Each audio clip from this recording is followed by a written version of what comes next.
Bismillahirrahmanirrahim. Assalamualaikum warahmatullahi wabarakatuh. Bismillahirrahmanirrahim. La haula wala quwwata illa billah.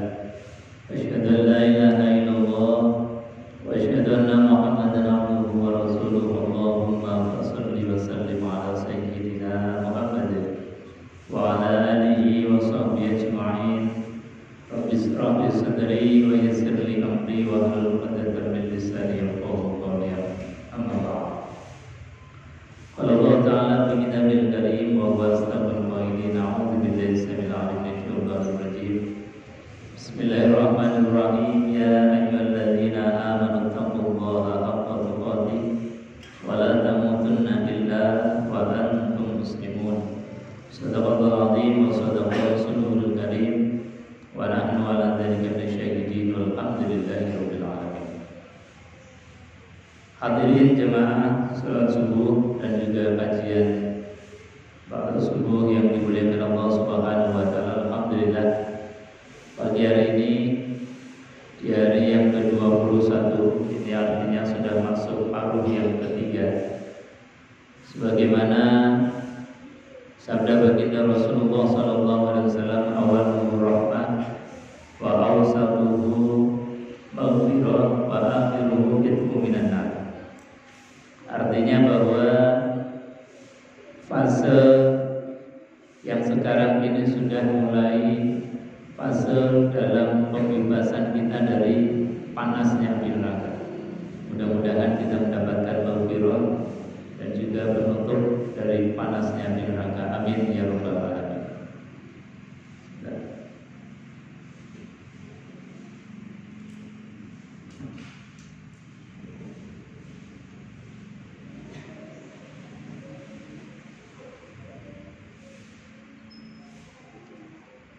Bapak Ibu hadirin jemaah yang dimuliakan Allah Subhanahu wa taala. Alhamdulillah, pagi hari ini kita belajar kembali untuk menggali apa yang menjadi warisan dari baginda Rasulullah sallallahu alaihi wasallam. Ilmu itu adalah bagian yang sangat penting yang harus kita dapatkan. Karena ilmu itu adalah cahaya, ilmu adalah perisai, ilmu itu adalah obat. Jadi kalau tidak tambah di dalam tiap hari kita dengan ilmu, maka kita menjadi rugi. Ketika tidak tambah ilmu, maka kita mungkin tidak dapat solusi. Dan juga ketika kita tidak tambah ilmu, mungkin diberikan oleh Allah Subhanahu wa taala penyakit zahir maupun batin, kita susah untuk diobati. Maka ilmu menjadi hal yang penting, tidak boleh ketinggalan di dalam tiap harinya. Makanya ada syair dari para ulama, itu syairnya pendek tapi luar biasa maknanya. Kata guru-guru kita, daharane rogo cukup sego sayur. Daharane rogo cukup sego sayur. Daharane nyawa ilmu lan pitutur. Daharane nyawa ilmu lan pitutur. Ini satu bait syair kalimat tapi maknanya luar biasa. Bahwasanya raga kita itu sebetulnya cukup dimasukkan atau diberikan asupan sego kali sayur maupun sekali. Dan itu tiap hari. Sehari paling tidak 3 kali, pagi, siang, sore, rutin. Tapi kita tidak merutinkan diri untuk memberi asupan gizi pada rohaniah kita. Ngaji kalau ngaji kalau sempat, ngaji kalau misalnya luang waktunya dan sebagainya. Padahal apa? Kebutuhan rohaniah kita sama dengan kebutuhan jasmaniah kita. Barangkali kita senang uri-uri menjaga tentang kondisi tubuh kita biar fit, biar bugar, biar glowing. Tapi kita seringkali meninggalkan asupan gizi rohaniah kita sehingga menjadi kering. Ketika diberikan oleh Allah Subhanahu wa taala ujian cobaan, susah untuk mengurai dapat solusinya. Ketika diberikan oleh Allah kegelapan hati fikir, susah karena apa? Hati fikir itu gelap, minim ilmu. Maka kalau kita merujuk kepada yang dicontohkan oleh para sahabat Rasulullah SAW tentang masalah ilmu, itu luar biasa. Punya sifat hirsin, rasa tamak terhadap ilmu, rasa kurang terhadap ilmu. Bahkan hal-hal yang berkaitan dengan apapun, personal maupun yang sifatnya komunal, itu kalau belum ditanyakan kepada Rasulullah SAW rasanya belum marah. Kalau belum ditanyakan kepada Nabi, ini rasanya masih ganjil. Makanya dalam Al-Quran itu pertanyaan-pertanyaan dari para sahabat tentang apapun itu direkam dalam Quran. Misalnya mereka bertanya tentang masalah ruh, yas'alunaka 'anir ruh. Mereka bertanya kepada Nabi Muhammad tentang ruh. Maka turunlah ayat qulir ruh min amri rabbi. Jawablah wahai Muhammad bahwa masalah urusan ruh itu urusannya pangeran, urusannya Allah Subhanahu wa taala. Enggak usah ikut campur, kata. Karena ini enggak bisa dilogika, enggak bisa diindra, enggak bisa dicerna dengan apapun indra kita.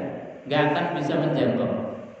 Cukup masalah ruh itu serahkan kepada zat yang memang memiliki ruh kita. Qulir ruh min amri rabbi. Masalah ruh itu masalah Tuhan. Jadi enggak usah diudak-udik.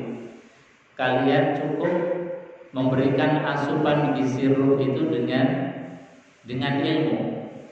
Kamu cukup nguri-nguri menjaga yang sifatnya ragawi. Dikasih asupan makan yang cukup bisa mengenyangkan dan membangkitkan tulang rusuk kita untuk ibadah kepada Allah Subhanahu wa taala. Nah, ini tentang masalah yang sifatnya tidak kelihatan. Dalam masalah harian pun sama.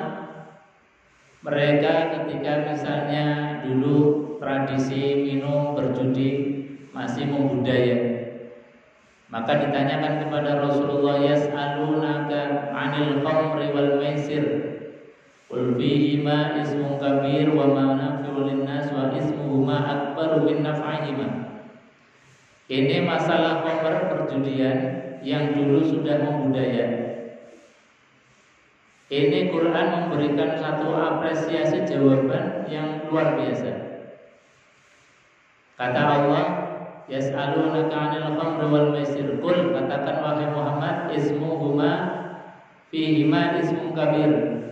Keduanya judi maupun khamr itu adalah dosa yang besar. Wa ismuhuma akbaru min naf'ihima.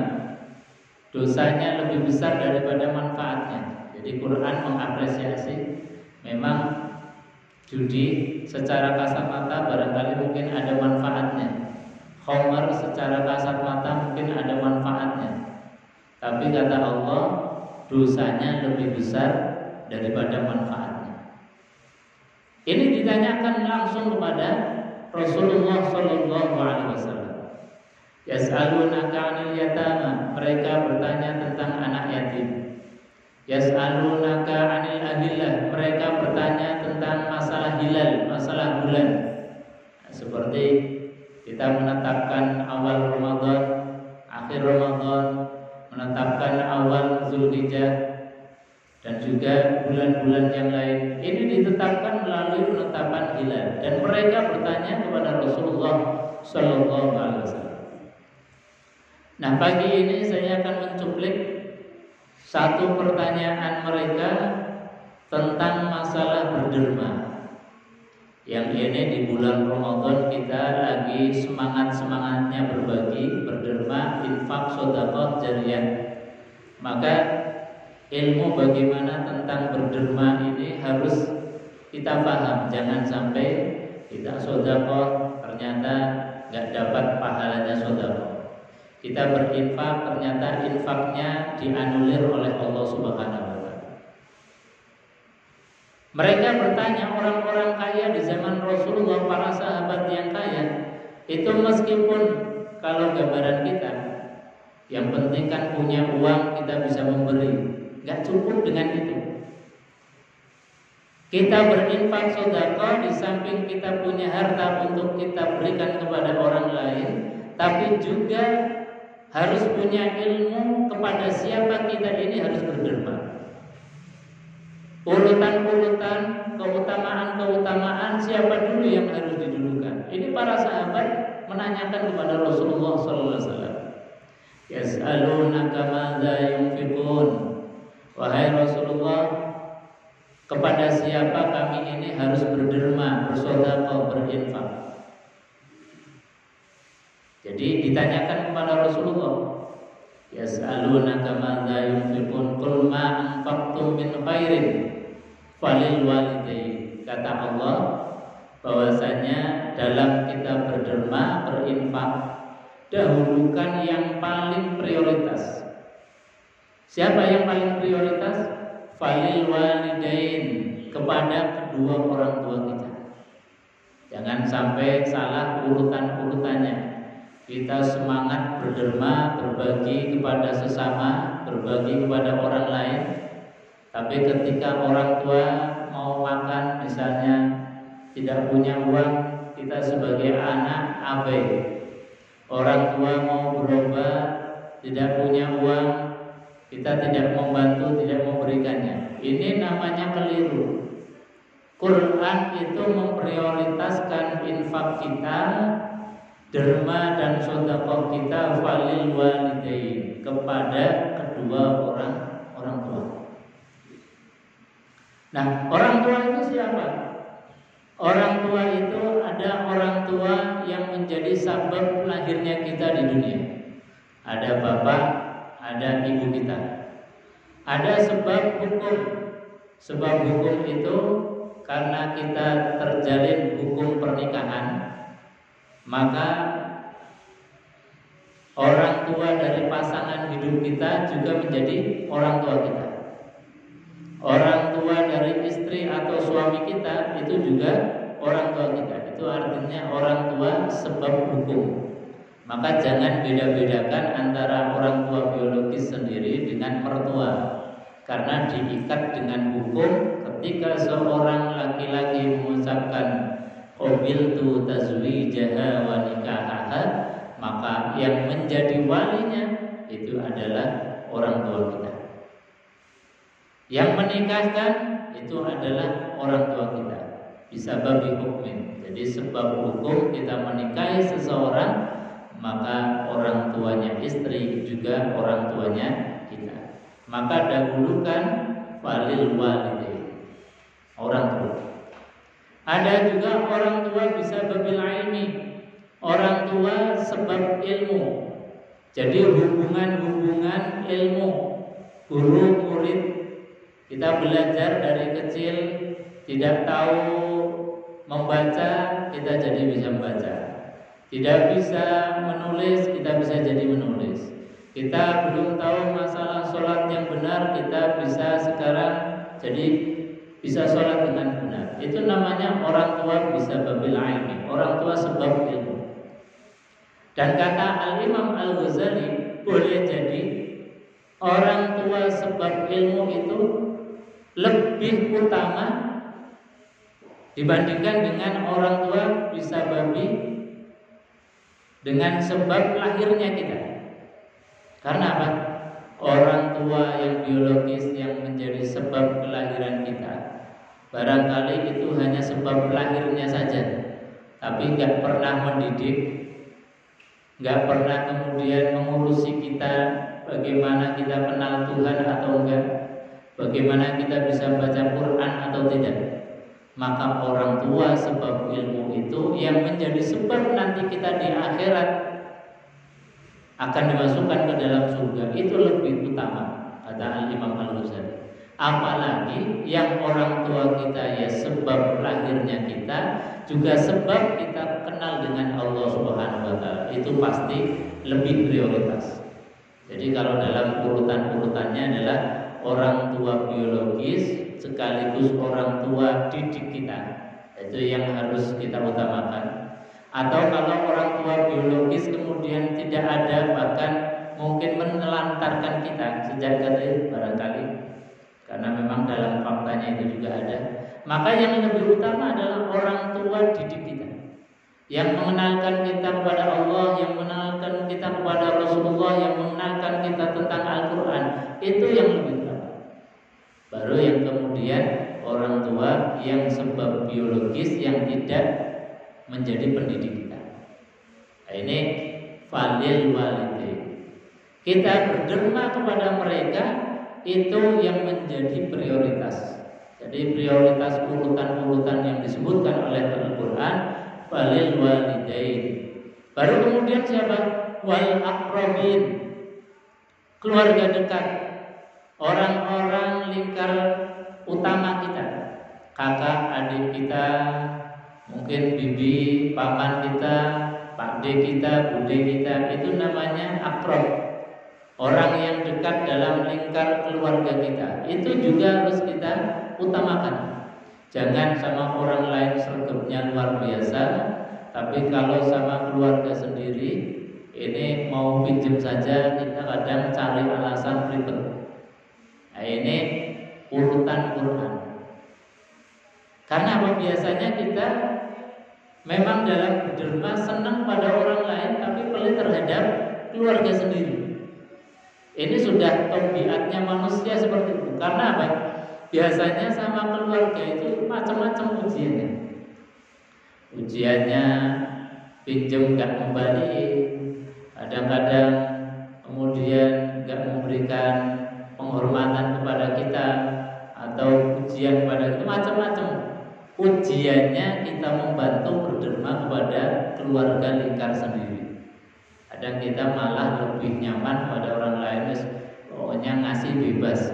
Tapi kalau keluarga sendiri kadang-kadang buntutnya panjang. Tapi justru itulah, karena memang ujiannya seringkali setiap kali kita membantu orang pasti nanti akan diuji terlebih dahulu. Dan ujian terberat biasanya membantu berinfak, berderma kepada keluarga dekat sendiri. Padahal urutannya dari walil walidaini wal aqrabin, baru kemudian wal yatama, wal anak-anak yatim, wal masakin, dan orang miskin. Jadi urutan-urutan yang disampaikan Quran ini urutan fadilah, urutan keutamaan. Jangan kebalik-balik. Kalau kebalik-balik ya tadi berarti kita menomorduakan orang tua, atau kita tidak mengutamakan orang tua.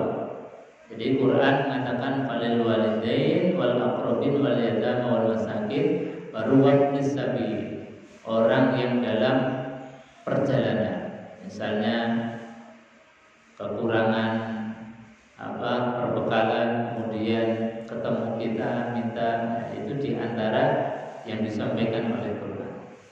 Hadirin jemaah yang dimuliakan Allah Subhanahu wa taala, ini terhadap urutan di dalam berderma.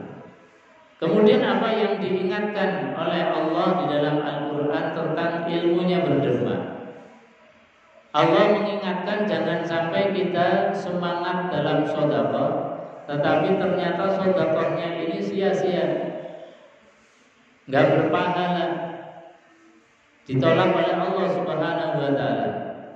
Allah mengingatkan, ya ayyuhalladzina amanu, wahai orang-orang yang beriman, la tubtilu shadaqatikum, kata Allah, jangan engkau batalkan, jangan engkau rusak sedekah kamu. Jadi sedekah ternyata juga bisa rusak. Ini laksana tanaman, kalau kita nanam itu enggak selamanya kemudian akan tumbuh baik, bahkan sampai berbuah. Kadang baru tanam, tahu-tahu dimakan oleh ayam. Ketika kita tanam sudah tumbuh, ternyata banyak ulatnya. Ketika kita tanam, tumbuh, ternyata banyak gulma atau penyakitnya. Jadi tanaman yang namanya sedekah derma itu juga banyak sekali penyakitnya. Di antara penyakitnya adalah diingatkan oleh Allah, ya ayyuhalladzina amanu la tubtilu shadaqatikum. Jangan engkau batalkan sedekahmu. Dengan cara apa membatal sedekah? Bil manni wal adza.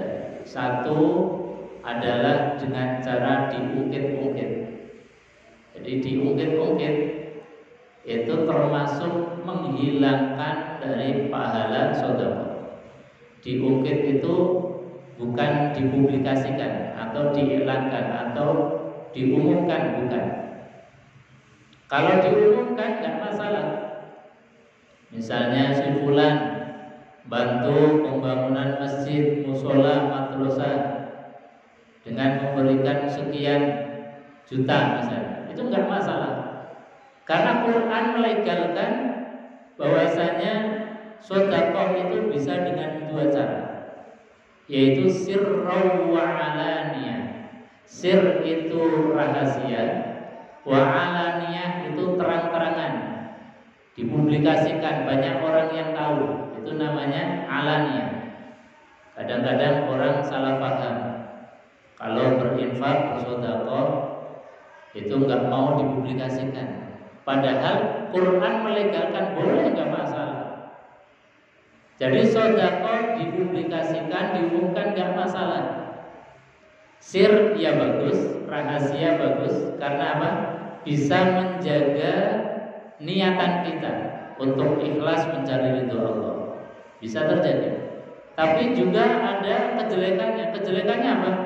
Kebaikan kita susah untuk ditiru. Kebaikan kita tidak bisa memotivasi orang lain. Itu jeleknya sedekah rahasia. Makanya rahasia yang bagus untuk menjaga niatan tadi supaya enggak berubah.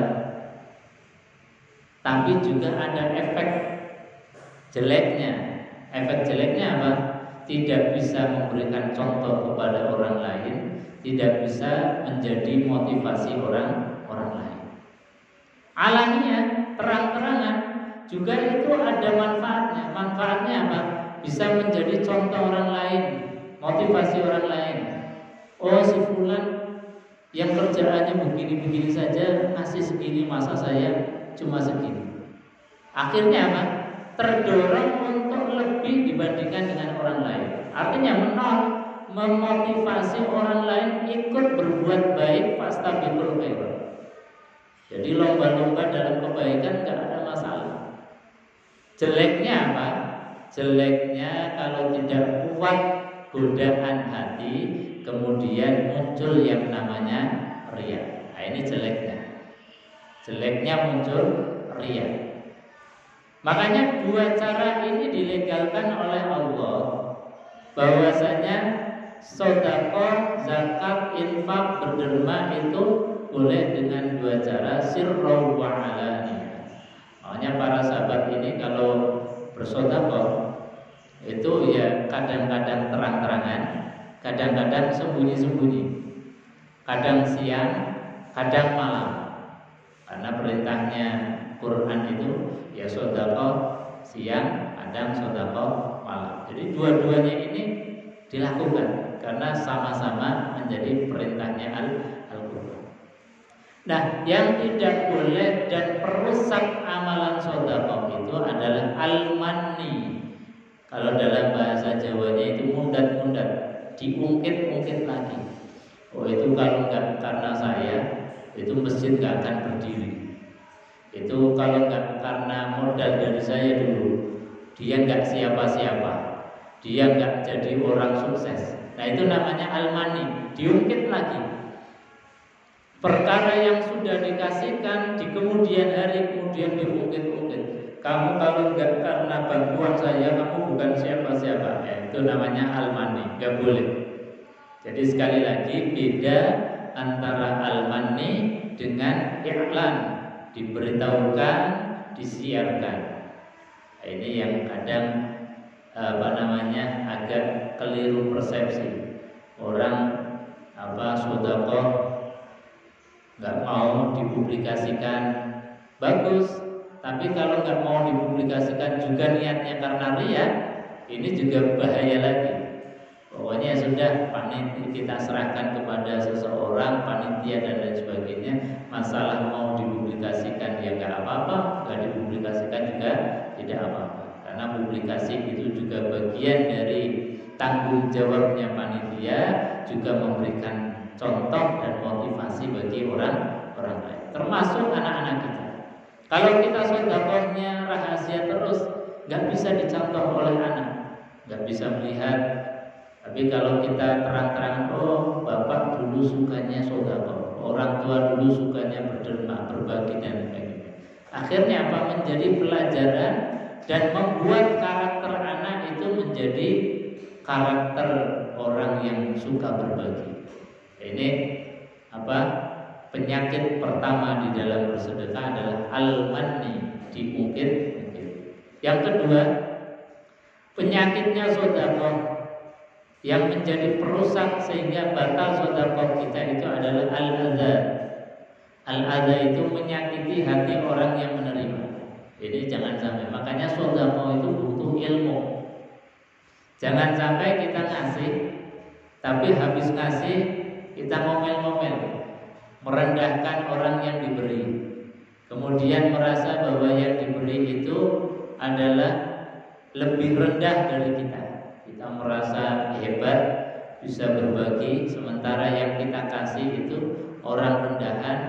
Kita memandangnya sebagai orang yang rendah di bawah kita dan sebagainya. Nah, itu namanya al-azza, menyakiti dari orang yang menerima. Maka sekali lagi berderma itu juga butuh ilmu, butuh pemahaman kita, agar jangan sampai niat baik kita kemudian berbuah sakit hati bagi orang yang menerima. Makanya Allah gambarkan bagaimana ilmunya sedekah yang kemudian batal atau tidak berbuah pahala. Itu famasaluhu kamatsali safwanin 'alaihi turab. Jadi gambarannya seperti ada batu besar yang licin, 'alaihi turab, yang di atasnya itu ada debu. Fa asabahu wabil, kemudian batu licin yang di atasnya ada debu diguyur dengan hujan yang sangat deras. Fa asabahu wabil fatarakahu solda. Maka kata Allah, tidak akan ada bekasnya sama sekali. Hilang, tidak ada bekas, tidak berbuah pahala. Artinya apa? Rugi bagi kita. Sudah kita keluar uang, keluar harta, tetapi tidak mendapatkan pahala dari Allah Subhanahu wa ta'ala. Oleh karenanya diingatkan oleh Allah, ini di bulan Ramadan, bulan yang dimana kita lagi semangatnya untuk mengeluarkan harta kita, untuk takjil, untuk berbagi kepada sesama, untuk infak, sedekah, bahkan zakat. Jangan sampai ada dua penyakit ini dalam ibadah derma kita. Satu adalah al-mani, diungkit-ungkit. Yang kedua al-azab, menyakiti, merendahkan hati orang yang menerima. Maka insya Allah kalau kita terbebas dari dua hal ini, kita akan berbuah pahala sedekah, pahala zakat kita. Amin Allahumma amin. Hadirin jemaah yang dimuliakan Allah Subhanahu wa taala, itu untuk mengingatkan kita kembali, mudah-mudahan ada manfaatnya. Sebelum ditutup, mungkin ada yang mau ditambahkan atau ditanyakan, monggo kalau ada. Kalau tidak ada, kita cukupkan majelis pagi hari ini dengan doa kafaratul majelis bersama-sama. Bismillahirrahmanirrahim. Subhanakallahumma wa bihamdika asyhadu an la ilaha illa anta astaghfiruka wa atubu ilaik. Assalamualaikum warahmatullahi wabarakatuh.